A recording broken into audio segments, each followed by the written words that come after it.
Todas las mañanas me despertaba con náuseas tan fuertes que apenas podía levantarme de la cama. Los médicos hicieron todos los exámenes posibles y no encontraban absolutamente nada malo en mí. Hasta que un extraño en el metro tocó mi collar y me dijo algo que me heló la sangre. Mi nombre es Elena y llevo casada con Marcos 5 años. Pensé que teníamos el matrimonio perfecto. Vivíamos en un apartamento bonito en el centro de la ciudad. Él tenía un trabajo estable como gerente de ventas y yo trabajaba desde casa como diseñadora gráfica. No teníamos hijos todavía, pero lo habíamos planeado para el futuro cercano. Todo parecía ir exactamente según el plan que habíamos trazado juntos. Pero hace 6 meses mi vida comenzó a desmoronarse de una manera que jamás hubiera imaginado. Y todo empezó con un simple regalo. Fue nuestro 5º aniversario de bodas. Marcos llegó a casa esa noche con una sonrisa enorme y una caja pequeña envuelta en papel dorado. Yo había preparado su cena favorita. Pollo al horno con papas asadas y una ensalada fresca. Teníamos velas encendidas en la mesa del comedor y había puesto música suave de fondo. Todo era romántico y perfecto. «Feliz aniversario, mi amor», me dijo mientras me entregaba la caja. Cuando la abrí, encontré un collar hermoso. Era una cadena de plata delgada con un colgante en forma de corazón. El colgante era más grande de lo normal, tal vez del tamaño de una moneda grande y tenía grabados pequeños detalles florales en la superficie. Era realmente precioso. «Es hermoso, Marcos», le dije mientras lo sacaba de la caja. «Déjame ponértelo», dijo él tomando el collar de mis manos. Se paró detrás de mí y colocó el collar alrededor de mi cuello. Sus dedos rozaron mi piel mientras abrochaba el cierre. Sentí un escalofrío, pero en ese momento pensé que era solo por la emoción del momento. «Te queda perfecto», murmuró cerca de mi oído. «Prométeme que nunca te lo quitarás. Quiero que lo uses todos los días como símbolo de nuestro amor». Me pareció una petición un poco extraña, pero también la encontré dulce y romántica, así que le prometí que lo usaría siempre. No tenía idea de que esa promesa casi me costaría la vida. Los primeros días todo estuvo bien. El collar era cómodo y me gustaba cómo se veía. Recibí varios cumplidos de amigas y compañeras de trabajo en las videollamadas. Marcos parecía especialmente feliz cada vez que me veía usándolo. Sonreía más, estaba más atento, más cariñoso. Pensé que tal vez estábamos entrando en una nueva fase de nuestro matrimonio, una más madura y profunda. Pero entonces comenzaron los síntomas. Al principio fueron solo náuseas ligeras por las mañanas. Pensé que tal vez había comido algo malo o que estaba desarrollando intolerancia a algún alimento. Marco sugirió que tal vez estaba embarazada y la idea nos emocionó a ambos. Pero cuando me hice la prueba salió negativa. Las náuseas se empeoraron. Cada mañana me despertaba sintiendo que mi estómago se retorcía. Corría al baño y pasaba media hora allí tratando de no vomitar. A veces lo lograba, otras veces no. Comencé a perder peso porque apenas podía comer en las mañanas. Solo después del mediodía empezaba a sentirme un poco mejor. «Deberías ir al médico», me dijo Marcos una mañana mientras me veía salir del baño pálida y temblorosa. «Sí, tienes razón», respondí. Mi médico de cabecera me hizo un examen completo. Análisis de sangre de orina. Revisó mi presión arterial, mi corazón, todo. Los resultados volvieron completamente normales. «No encuentro nada malo, Elena», me dijo con el ceño fruncido.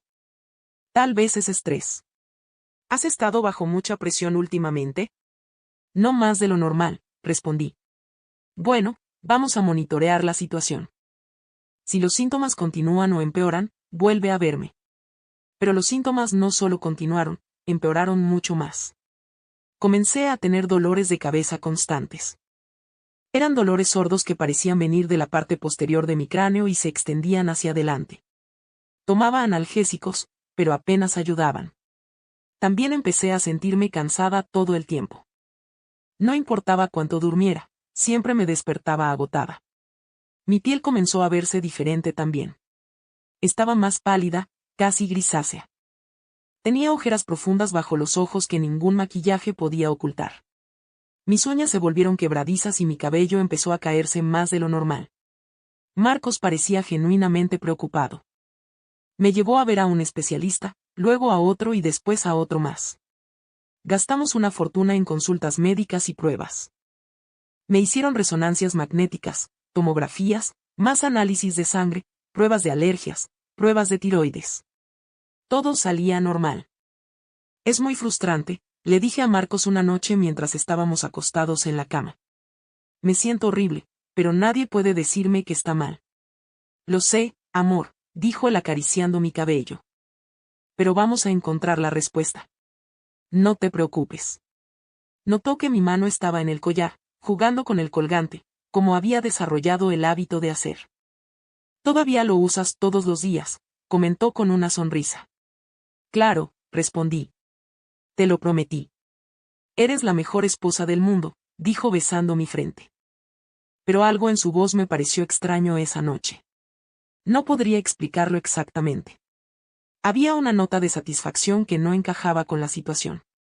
Sacudí la cabeza diciéndome a mí misma que estaba siendo paranoica. Los síntomas me estaban volviendo loca. Pasaron 3 meses desde que comenzaron los síntomas. 3 meses de sentirme cada vez peor. Había perdido casi 10 kilogramos. Mis amigos comenzaron a preocuparse. Mi hermana menor, Sofía, me llamó un día llorando. Elena, te ves terrible, me dijo por videollamada. Pareces un fantasma. ¿Qué está pasando? No lo sé, Sophie, respondí honestamente. Los médicos no encuentran nada. ¿Has considerado que tal vez es algo psicológico, depresión o ansiedad? Los médicos también me preguntaron eso. Me hicieron ver a un psicólogo. Dice que no tengo signos de depresión ni de trastornos de ansiedad. Esto es tan raro, dijo Sofía mordiéndose el labio. ¿Y Marcos? ¿Cómo está manejando todo esto? Él ha sido increíble, admití. Me apoya en todo, me lleva a todas las citas médicas, se asegura de que coma, me cuida cuando me siento mal. Y era verdad, Marcos había sido un esposo modelo durante toda esta situación. Cocinaba para mí, limpiaba la casa, se encargaba de las compras. Cuando yo estaba demasiado débil para trabajar, él nunca se quejó de que mis ingresos bajaran. Me decía constantemente que lo más importante era mi salud. Pero había momentos pequeños, tan pequeños, que casi los ignoraba, donde algo parecía fuera de lugar. Como la vez que accidentalmente derramé agua en el collar mientras lavaba los platos y Marcos casi gritó. O cuando mi mamá sugirió que tal vez debería quitarme todas las joyas por un tiempo para ver si tenía alguna alergia al metal. Y Marcos inmediatamente dijo que eso era ridículo porque yo había usado joyas de plata antes sin problemas. Además, había agregado, ese collar es especial. Es el símbolo de nuestro amor. No tiene sentido quitárselo. Mi mamá me había mirado con una expresión extraña después de ese comentario, pero no dijo nada más. Un día, después de una cita médica particularmente frustrante, donde un gastroenterólogo me dijo que no encontraba nada malo con mi sistema digestivo. Decidí ir a caminar un poco antes de volver a casa. Necesitaba aire fresco y tiempo para pensar. Marcos me había dejado en el consultorio, pero tenía una reunión importante en el trabajo, así que le dije que tomaría el metro de vuelta. Era mediodía y el metro no estaba muy lleno. Me senté en uno de los asientos cerca de la puerta y cerré los ojos, sintiendo el movimiento del tren. Mi mano, como siempre, fue automáticamente al collar. Era un gesto que había desarrollado en estos meses, algo que hacía sin pensar. Disculpe, dijo una voz a mi lado. Abrí los ojos y vi a un hombre mayor sentado junto a mí. Debía tener unos 60 años, cabello gris cuidadosamente peinado, barba corta y bien arreglada, y usaba lentes con montura dorada. Vestía un traje oscuro que se veía caro, pero no ostentoso. Tenía las manos sobre su regazo y noté que sus dedos eran largos y delgados, con las uñas muy limpias. Sí, respondí. Perdone mi atrevimiento, dijo el hombre con una voz suave y educada. Pero soy joyero de profesión. Llevo 40 años en el negocio y no pude evitar notar su collar. Instintivamente mi mano cubrió el colgante. Es muy bonito, continué. Pero hay algo en el que me parece inusual. ¿Qué quiere decir?, pregunté sintiendo una pequeña alarma en mi pecho. El hombre se inclinó ligeramente hacia adelante, entornando los ojos para ver mejor el colgante. El peso no es correcto, dijo. Un colgante de plata de ese tamaño debería ser más ligero y la forma en que cuelga de su cuello. Hay algo dentro, estoy seguro. Mi corazón comenzó a latir más rápido. ¿Dentro? ¿Qué quiere decir con dentro? ¿Puedo?, preguntó extendiendo su mano. Dudé por un momento, pero algo en sus ojos me hizo confiar en él. Había una expresión de genuina preocupación allí. Dejé que tocara el colgante, aunque no me lo quité del cuello. El hombre sostuvo el corazón de plata entre sus dedos, girándolo suavemente, palpándolo, presionándolo ligeramente en diferentes puntos. Sí, murmuró, más para sí mismo que para mí. Definitivamente hay algo dentro. Este colgante se abre. Es como un relicario, pero el mecanismo está muy bien escondido. Se abre, repetí confundida. ¿Estás seguro? Mi esposo me lo regaló y nunca mencionó que se abriera. El hombre levantó la vista hacia mí y su expresión se volvió seria. Señorita, voy a decirle algo y por favor no lo tome a mal. Este tipo de colgante con compartimento secreto, en mis 40 años de experiencia. He visto este diseño específico solo unas pocas veces y nunca fue para guardar algo bonito. Sentí que la sangre se me iba del rostro. ¿Qué quiere decir? Estos colgantes se usan para contener sustancias, líquidos o polvos. He visto casos donde contenían perfume, sí, pero también he visto casos más oscuros. Más oscuros, susurré. El hombre me miró directamente a los ojos. ¿Se ha sentido mal últimamente? Enferma sin razón aparente. Mi boca se abrió, pero no salió ningún sonido. ¿Cómo podía saber eso? Sus ojos están amarillentos, continuó el hombre suavemente. Su piel está pálida, tiene temblor en las manos y por la forma en que se lleva la mano al estómago ocasionalmente diría que tiene náuseas crónicas. ¿Cómo? Empecé. Porque estos son síntomas clásicos de envenenamiento gradual, dijo el hombre. ¿Y si hay algo dentro de ese colgante que está liberando lentamente una sustancia tóxica cerca de su piel? ¿Cerca de su garganta donde está tan cerca de su sistema respiratorio? No me dejó terminar. Me sentí mareada de repente. El tren se estaba moviendo, pero sentía como si todo estuviera girando a mi alrededor. No, dije sacudiendo la cabeza. No, eso es imposible. Mi esposo me ama. Él me regaló este collar por nuestro aniversario. Señorita, dijo el hombre y su voz era amable pero firme. Necesita abrir ese colgante y ver qué hay dentro. Si estoy equivocado, me disculparé profundamente por haberla alarmado. Pero si tengo razón.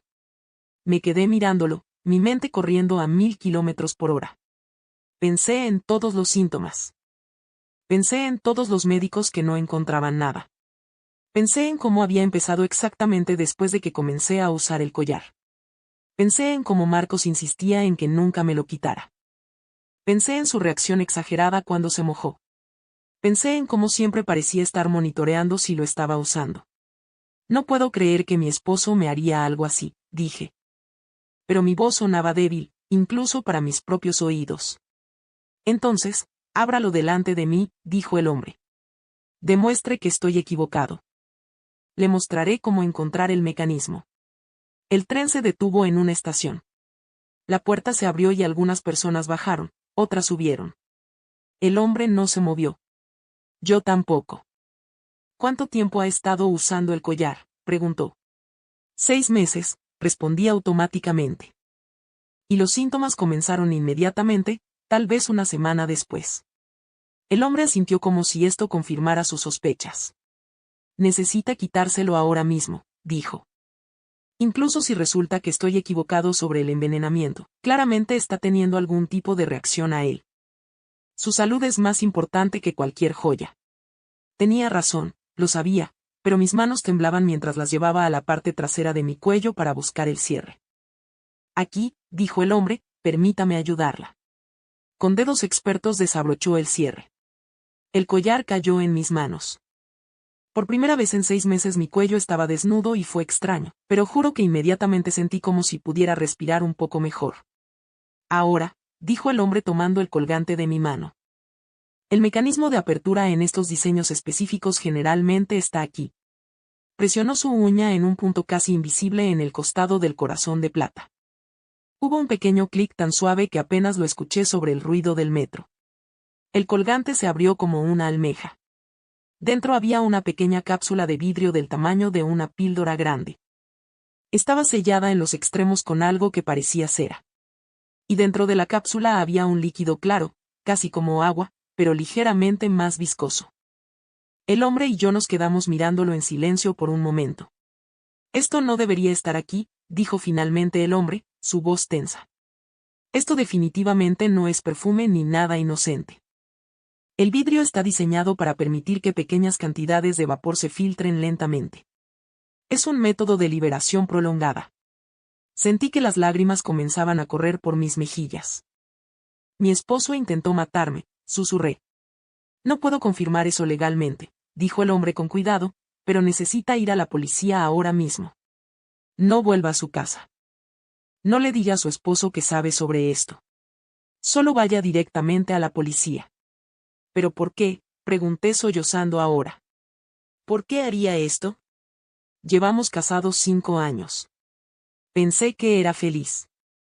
Pensé que me amaba. El hombre cerró suavemente el colgante, asegurándose de que el cierre estuviera bien puesto para que nada se derramara. A menudo el dinero es un motivo, dijo. ¿Tiene usted algún seguro de vida, herencia, propiedades? Pensé en ello. Sí, tenía un seguro de vida considerable. Mi padre había insistido en que lo sacara cuando me casé y también había heredado recientemente una propiedad de mi abuelo, un terreno en las afueras de la ciudad que valía bastante dinero. Marcos había estado presionándome para que lo vendiera, pero yo quería conservarlo por razones sentimentales. Sí, admití. Tengo un seguro de vida de $1.000.000 y heredé una propiedad hace 8 meses. El hombre asintió tristemente. Eso lo explicaría. 6 meses de enfermedad gradual antes de una muerte aparentemente natural. Los médicos ya han documentado todos sus síntomas, pero no pueden encontrar una causa. Cuando muriera, probablemente atribuirían la muerte a algún tipo de enfermedad autoinmune no diagnosticada o a falla orgánica de causa desconocida. Él recogería el seguro, heredaría la propiedad como su esposo y nadie sospecharía nada. Era demasiado. Todo era demasiado. Empecé a llorar más fuerte. El hombre buscó en su bolsillo y me ofreció un pañuelo limpio. Lo siento mucho, dijo. Sé que esto es devastador, pero al menos ahora lo sabe y puede salvarse. El metro se detuvo en la siguiente estación. El hombre se puso de pie. Esta es mi parada, dijo. Pero por favor, escúcheme. Vaya directamente a la policía. No a su casa. No llame a su esposo. Muéstreles el collar. Pídales que analicen el líquido y manténgase a salvo. Sacó una tarjeta de presentación de su billetera y me la dio. Mi nombre es Roberto Maldonado. Tengo una joyería en la calle principal número 234. Si la policía necesita que testifique sobre el collar, estoy dispuesto a hacerlo. También tengo contactos en laboratorios que pueden analizar la sustancia. Gracias, logré decir entre sollozos. Gracias por salvarme la vida. Cuídese, dijo Roberto y luego bajó del tren. Me quedé sentada allí sosteniendo el collar en mis manos temblorosas mientras el metro seguía su camino. Mi mente estaba en caos. Parte de mí todavía no podía creer que esto fuera real. Marcos, mi Marcos, el hombre con el que me había casado, el hombre al que amaba, realmente había intentado matarme. Pero los hechos estaban todos allí. Los síntomas que comenzaron justo cuando empecé a usar el collar, su insistencia en que nunca me lo quitara, su reacción cuando se mojó, como siempre verificaba que lo estuviera usando. Y ahora este líquido misterioso dentro del colgante. Saqué mi teléfono. Tenía 3 mensajes de Marcos. ¿Cómo te fue con el doctor? ¿Ya vas para la casa? Voy a llegar tarde hoy. Reunión extra. Te amo. Ese último mensaje me hizo sentir físicamente enferma. Te amo. ¿Cómo podía escribir eso mientras me estaba envenenando lentamente? No respondí los mensajes. En cambio, busqué en Google la estación de policía más cercana. Había una a 3 paradas de donde estaba. Bajé del metro con las piernas temblorosas y caminé las 2 cuadras hasta la estación de policía. Era un edificio gris de 2 pisos con una bandera ondeando afuera. Había un oficial en el escritorio de recepción cuando entré. ¿Puedo ayudarla?, preguntó y luego me miró más de cerca.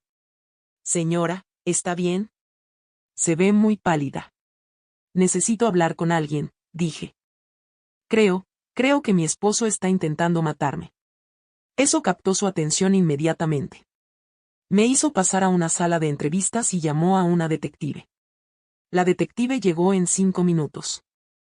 Era una mujer de unos 40 años, cabello oscuro, recogido en una cola de caballo, ojos inteligentes y expresión seria. Mi nombre es Detective Ramírez, se presentó. Entiendo que tiene una situación de emergencia. Le conté todo. Los síntomas, los doctores que no encontraban nada, el collar, el joyero en el metro. Abrí el colgante y le mostré la cápsula de vidrio con el líquido. La detective Ramírez examinó el collar cuidadosamente usando guantes de látex. Necesitamos analizar esta sustancia inmediatamente, dijo. También necesito que vea a un médico ahora mismo para documentar su condición actual y tomar muestras de sangre.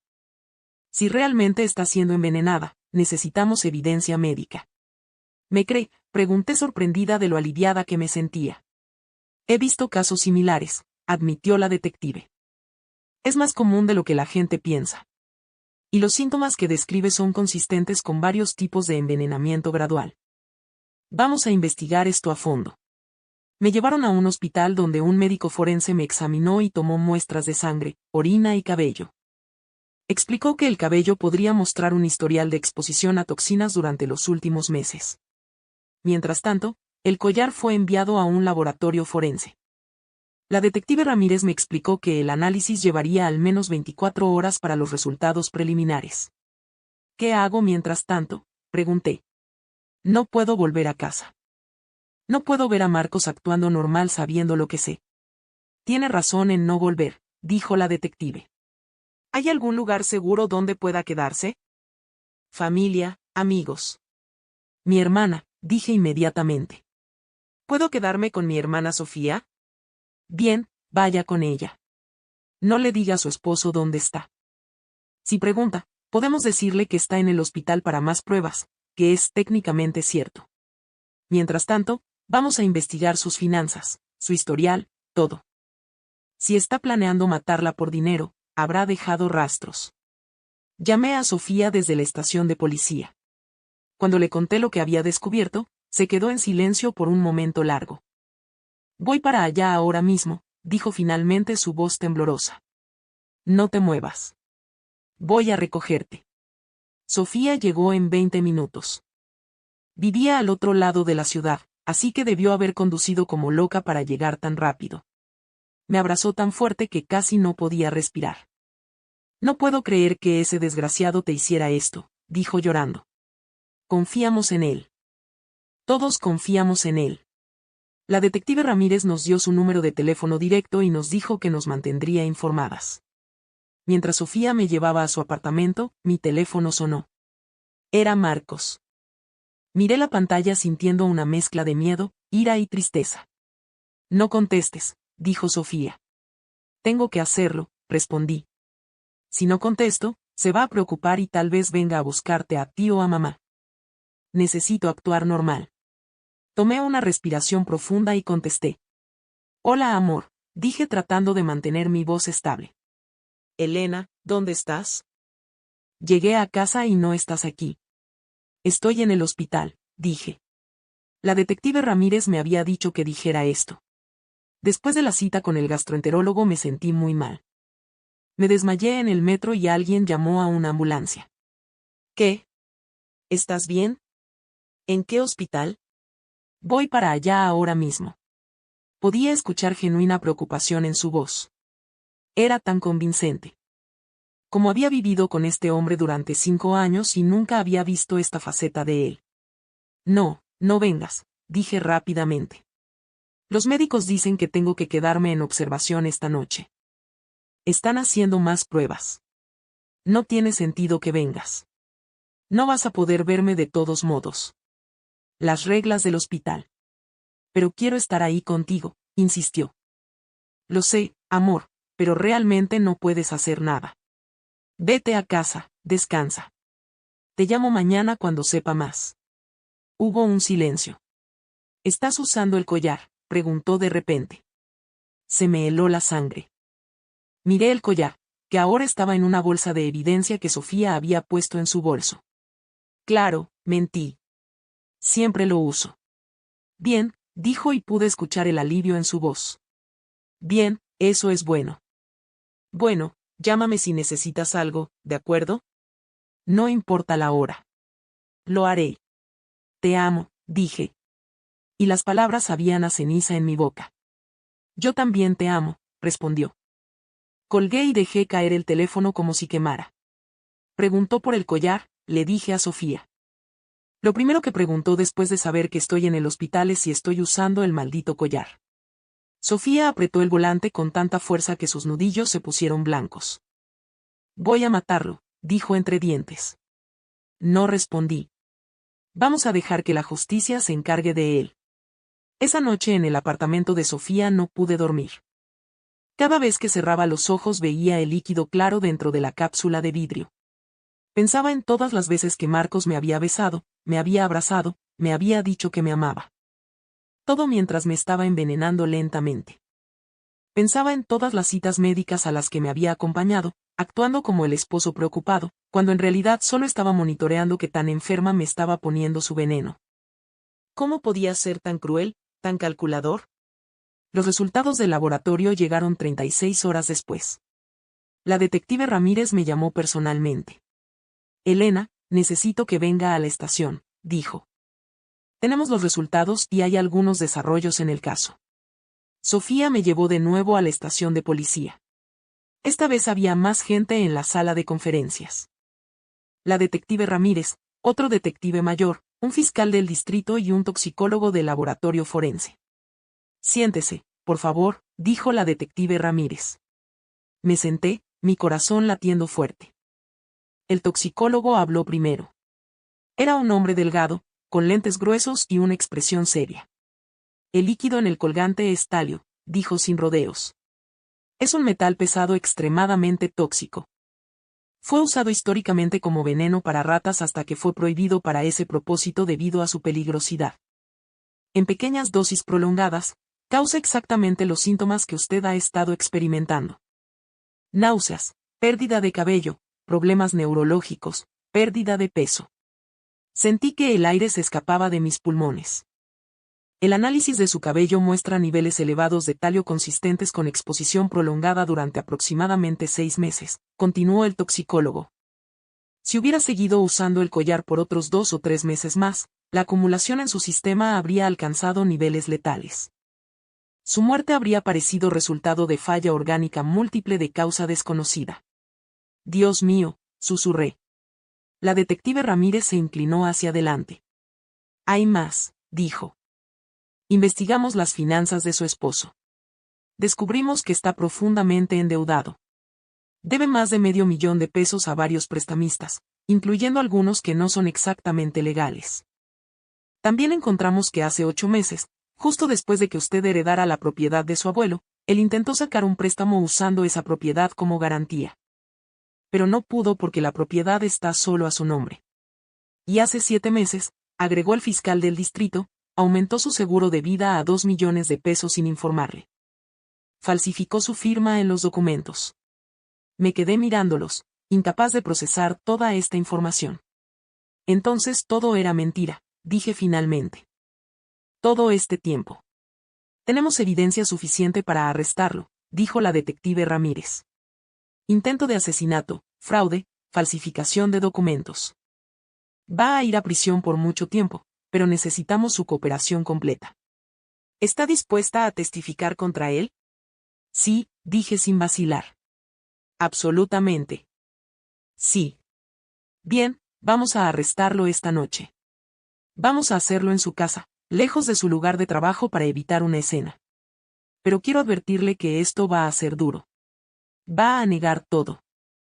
Va a decir que usted está loca, que está inventando cosas, va a tratar de manipularla emocionalmente. Lo sé, dije, pero he tenido 2 días para procesarlo. Sé quién es realmente ahora. Ya no puede engañarme. Esa noche la policía arrestó a Marcos en nuestra casa. Yo no estaba allí, pero Sofía me contó después que vio las noticias. Marcos salió esposado, gritando que era inocente, que había un error, que su esposa estaba enferma y confundida. Los vecinos salieron a mirar. Fue un espectáculo. En la estación de policía, cuando le mostraron la evidencia, finalmente se derrumbó. No confesó completamente, pero su abogado sabía que el caso era sólido. Eventualmente llegaron a un acuerdo. Marcos se declaró culpable de intento de asesinato a cambio de una sentencia reducida. 20 años en prisión. El juicio fue difícil. Tuve que sentarme en la sala del tribunal y escuchar todos los detalles de cómo había planeado mi muerte, cómo había buscado en internet sobre venenos indetectables, cómo había comprado el talio en el mercado negro, cómo había diseñado especialmente el collar con un joyero corrupto que también fue arrestado, cómo había monitoreado cuidadosamente mi deterioro, asegurándose de que fuera lo suficientemente lento como para no levantar sospechas inmediatas. También tuve que escuchar su defensa tratar de pintarme como una esposa difícil, una mujer que se interponía entre él y el dinero que necesitaba, como si eso justificara el asesinato. Pero lo peor fue cuando me llamaron a testificar y tuve que mirarlo directamente. Nuestros ojos se encontraron a través de la sala del tribunal y por un momento vi al hombre con el que me había casado, el hombre que me había hecho reír, que me había abrazado en las noches difíciles, que me había prometido amor eterno. Pero ese hombre nunca había existido realmente, solo había sido una máscara. En mi testimonio hablé claramente. Conté todo desde el día que me dio el collar hasta el momento en el metro cuando el joyero Roberto Maldonado me salvó la vida. Roberto también testificó explicando cómo había reconocido el collar y por qué sospechó inmediatamente. El jurado deliberó solo 3 horas antes de regresar con un veredicto de culpabilidad. Marcos fue sentenciado a 20 años en prisión sin posibilidad de libertad condicional durante los primeros 10 años. Eso fue hace un año. Hoy estoy mucho mejor. Los niveles de talio en mi sistema finalmente volvieron a la normalidad después de meses de tratamiento. Mi cabello creció de nuevo. Subí de peso. Las náuseas desaparecieron, los dolores de cabeza se fueron. Volví a sentirme como yo misma. Vendí la casa que compartía con Marcos. No podía seguir viviendo allí, no con todos esos recuerdos. Compré un apartamento pequeño cerca de donde vive Sofía. Empecé a ir a terapia para procesar todo lo que había pasado. El trauma de saber que la persona que más amabas te estaba matando lentamente no es algo que se supera fácilmente. También empecé un grupo de apoyo para víctimas de violencia doméstica, porque eso es lo que era, aunque no involucrara golpes físicos tradicionales. Era violencia en su forma más insidiosa y calculada. Conservo la propiedad de mi abuelo. De hecho, la convertí en un refugio para mujeres que escapan de situaciones de abuso doméstico. Sentí que era la forma correcta de honrar la memoria de mi abuelo y darle propósito a algo que casi me cuesta la vida. En cuanto al joyero, Roberto Maldonado se convirtió en un amigo. Visitó su tienda varias veces después del juicio para agradecerle. Me dijo que en todos sus años como joyero nunca había visto un caso tan extremo de un collar arma. Ahora da charlas en escuelas de joyería sobre ética profesional y sobre reconocer cuando algo sospechoso está sucediendo. Usted me salvó la vida, le digo cada vez que lo veo. Solo hice lo correcto, responde siempre. Cualquiera habría hecho lo mismo. Pero no es cierto. Muchas personas habrían ignorado sus sospechas, habrían pensado que no era su problema, habrían tenido miedo de involucrarse. Roberto no solo tuvo el conocimiento para reconocer que algo estaba mal, sino también el coraje y la compasión para actuar. A veces me pregunto qué habría pasado si ese día hubiera tomado un taxi en lugar del metro. O si me hubiera sentado en otro asiento, o si Roberto hubiera decidido no hablar conmigo. Probablemente estaría muerta ahora. La vida a veces se decide por estos pequeños momentos, estas pequeñas coincidencias. También aprendí algo importante a través de todo esto. Las señales de peligro no siempre son obvias. Marcos nunca me gritó, nunca me golpeó, nunca me insultó. En la superficie parecía el esposo perfecto y eso lo hacía aún más peligroso porque nadie sospechaba, ni siquiera yo misma, hasta que ya casi era demasiado tarde. Ahora presto atención a mi instinto de una manera que nunca lo había hecho antes. Cuando algo se siente mal, incluso si no puedo explicar exactamente por qué, lo investigo. Ya no ignoro esas pequeñas alarmas en mi cabeza. Mi hermana Sofía dice que soy más fuerte ahora que antes de todo esto. No estoy segura de estar de acuerdo. Creo que solo soy más consciente, más cuidadosa, más atenta a las realidades oscuras que pueden esconderse detrás de rostros amables y palabras dulces. En cuanto a confiar de nuevo al amor, a las relaciones, eso todavía es difícil. Mi terapeuta dice que llevará tiempo, que es normal tener problemas de confianza después de lo que pasé.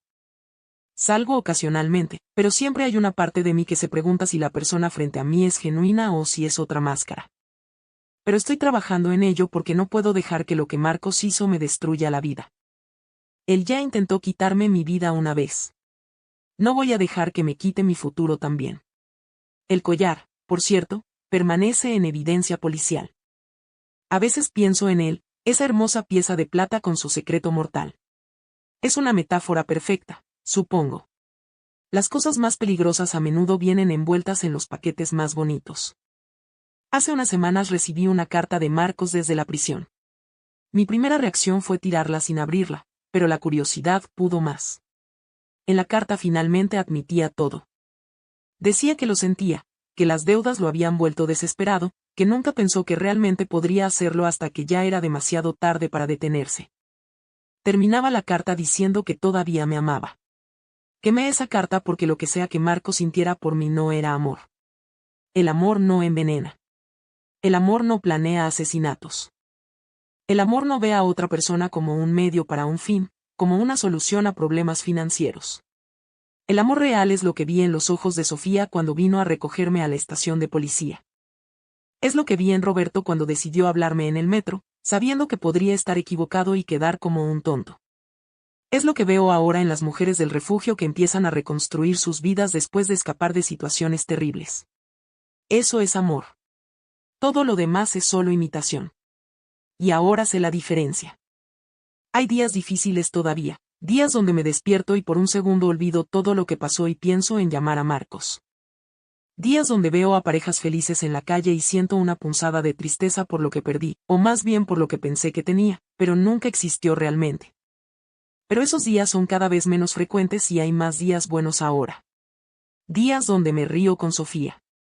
Días donde ayudo a una mujer en el refugio a encontrar la fuerza para dejar a su abusador. Días donde disfruto de estar viva, de poder comer sin náuseas, de poder mirarme en el espejo y ver color en mis mejillas de nuevo. La cicatriz más grande que me dejó todo esto no es física, es emocional y psicológica. Es la pérdida de cierta inocencia, de cierta confianza básica en la bondad humana. Pero tal vez eso no es del todo malo. Tal vez un poco de precaución saludable es necesaria en este mundo. Lo que sí sé es esto.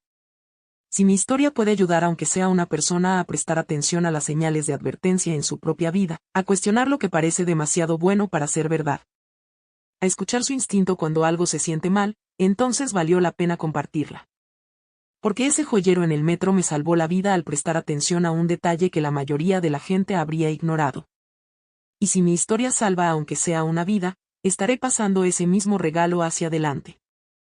Así que a cualquiera que esté leyendo esto, presten atención a los pequeños detalles, a su instinto, a las inconsistencias en las historias de las personas. A las señales de advertencia que su cuerpo les está dando. Y si alguien les regala algo y insiste obsesivamente en que nunca se lo quiten, pregúntense por qué. Porque a veces los regalos más bonitos esconden los secretos más oscuros. Mi vida cambió por completo aquel día en el metro. El día que un extraño tuvo el coraje de hablarme, el día que descubrí que el hombre que dormía a mi lado cada noche me estaba matando lentamente. El día que mi matrimonio perfecto se reveló como la mentira más elaborada que jamás creí, pero sobreviví y esa es mi victoria. Marcos tomó mucho de mí, pero no pudo tomar mi vida.